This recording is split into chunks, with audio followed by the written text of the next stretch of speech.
m'appelle Nicolas Delferrière, je suis attaché de conservation du patrimoine et je suis chargé de la documentation scientifique des collections archéologiques au musée Barrault. J'ai d'abord fait une licence en histoire de l'art et en archéologie, puis un master en histoire et archéologie des mondes antiques et en 2013 j'ai commencé un doctorat en archéologie romaine. Est-ce que ça a été difficile d'en arriver là? Je dirais oui et non. Non parce que comme j'étais passionné, ça a toujours mené mon chemin un peu partout. Oui parce qu'en fait les opportunités se présentent mais elles ne sont pas nombreuses. Moi, mon travail, c'est un travail lié vraiment à la conservation des objets et de transmettre un patrimoine qui nous a été légué et qu'on doit léguer à nos successeurs. Donc, on doit s'assurer que les objets que l'on nous confie restent dans le meilleur état et qu'on participe à leur conservation pérenne.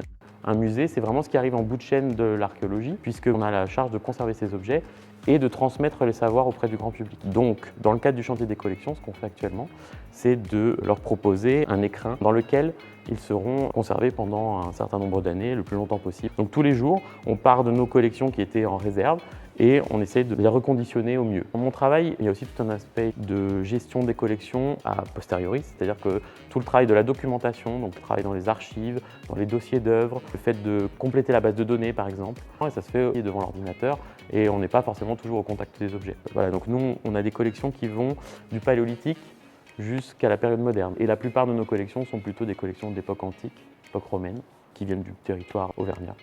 Alors idéalement, on aimerait que toutes ces collections puissent être exposées un jour ou l'autre, que ce soit de façon permanente, c'est-à-dire dans notre futur musée, ou de façon temporaire dans le cadre d'expositions. Dans ce musée, la collection est la plus importante, c'est les textiles et les objets en matériaux organiques qui proviennent de la nécropole romaine des Martres de Verre, puisqu'on a la chance de conserver des chaussures, des textiles, des cheveux, qui datent de l'époque romaine, donc de la fin du 1er siècle après Jésus. Au Martres de Verre, il y avait une poche de gaz carbonique qui a en fait tué tout l'oxygène.